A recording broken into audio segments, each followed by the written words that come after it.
యెహోవా చేతిలో రాజు హృదయము నీటి కాలువలే వలె ఉన్నది. ఆయన తన చిత్తవృత్తి చొప్పున దానిని త్రిప్పును. సామెతలు 21 మొదటి వచనం. Praise Jesus. ఈరోజు ఆగస్ట్ 29 థర్స్డే. Good morning. పరలోకనేస్తున్న సంఘ బిడ్డలకు, ఆత్మీయులకు, దైవజనులకు, ఇతర రాష్ట్రాలు, ఇతర దేశాలు మన పిల్లలందరికీ కృపయు క్షేమము సమృద్ధిగా విస్తరించునుగాక. ఆమేన్.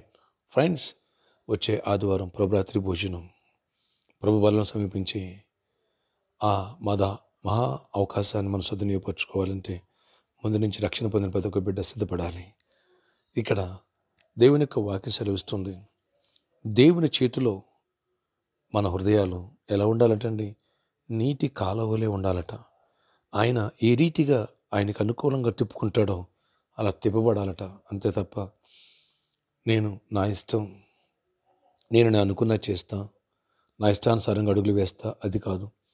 ఎవరైతే దేవుని చిత్తానికి మలచబడతారో, ఎవరైతే వాక్యానికి తమ జీవితాన్ని మలుచుకుని లోకాన్ని, లోకాశలను విడిచిపెడతారో, అబ్రహాములా వెంబడిస్తారో వారు దీవించబడతారు, దైవరాజ్యానికి వారసులు అవుతారు. అలాంటి వారు ప్రభురాత్రి భోజనానికి అర్హులు. ఎవరైతే తమ ఇష్టానికి అడుగులు వేస్తూ వాక్యాన్ని పక్కన పెట్టి లోకాచారాలు పాటిస్తూ తమకు అనుకూలంగా ఎవరైతే బైబిల్ మలుచుకుంటారో అలాంటి వారిని దేవుడు అంటున్నాడు, నీవు నీ ఇష్టంలో అడుగులేసావు, నువ్వెవరో నాకు తెలియదు అంటున్నాడు. అక్రమ చేయులారా, నేను మిమ్మల్ని ఎన్నడూ ఎరగనంటాడు. మత్తయి సువార్త 7వ అధ్యాయము 21, 22, 23 వచనాల్లో.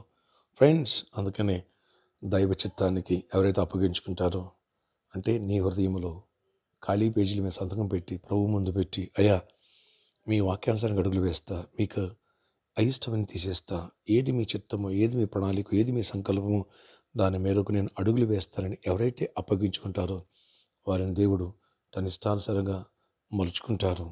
దైవ దీవెనలను అబ్రహాం మీద కుమ్మరించినట్టుగా, దావీదు మీద కుమ్మరించినట్టుగా అలా కుమ్మరిస్తారు. అప్పగించుకుంటావా? లేదా నీ ఇష్టాన్ని అడుగులు వేస్తున్నావా? ఎవరైతే వాళ్ళ ఇష్టానంగా అడుగులు వేస్తారో వాక్యాన్ని పక్కన పెడతారు, అలాంటి వాళ్ళకి భ్రష్ట మనసు వస్తుంది. చేయకుండా పనులు చేస్తూ ఉంటారు, అయినా తమను తాము సమర్థించుకుంటూ ఉంటారు. ఎవరైతే దేవుని చిత్తానికి అప్పగించుకుంటారో చెడు నుంచి దూరంగా వెళ్ళిపోతారు, పారిపోతారు.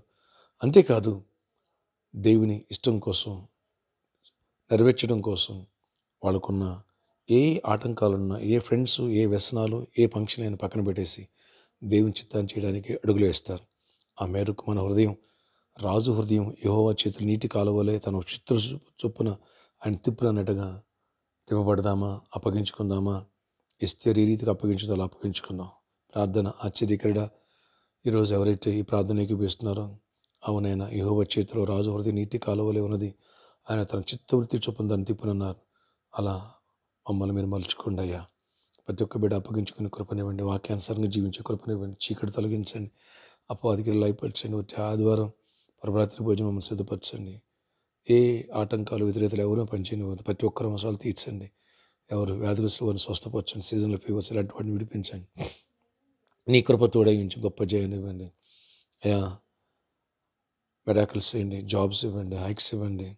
అలాగే బిజినెస్ పీపుల్ని కూడా దీవించండి. ఆర్థిక సమృద్ధి నుండి పెళ్లి కాని పెళ్ళి అవ్వాలి, గర్భాలు నుండి గర్భాలు పొందాలి, గర్భిణీ స్త్రీలు క్షేమానికి ప్రసవాలు పొందాలి. ప్రతి ఒక్కరిని ఆశీర్వదించి దీవించి కృప చూపించి గొప్ప కార్యాలు చేయమని, నీ కృపాక్షేమాన్ని ప్రతి ఒక్కరు తోడగించమని, నెమ్మది నిమ్మని నాయనా. ప్రభురాత్రి భోజనం మమ్మల్ని సిద్ధపరచండి. అన్ని విషయాలు దీవెన ఇచ్చింది, ప్రతి ఒక్కరు అవసరాలు తీర్చమని. ఈరోజు బర్త్డే, వెడ్డింగ్ యానివర్సరీ దీవించి దీర్ఘాయుష్ కృపకి సమాధానం ఇచ్చి నడిపించేయమని నిమ్మని యేసు నామములో ప్రార్థిస్తున్నాను తండ్రి, ఆమేన్. ప్రామిస్ ల్యాండ్లో ఉన్న ప్రాబ్లమ్స్ దేవుడు సాల్వ్ చేయను గాక. అంతేకాదు, ఇక్కడ విషయాల్లో కూడా సర్కస్ గ్రౌండ్లో ఉన్న ప్రాబ్లమ్స్ కూడా దేవుడు సాల్వ్ చేసి కృప తెరుచును గాక. ఆమేన్. ఫ్రెండ్స్, రేపటి దినం ముందు చెన్నైలో ఒక యానివర్సరీ ప్రోగ్రామ్ ఉంది, స్పీకర్కి పిలిచారు.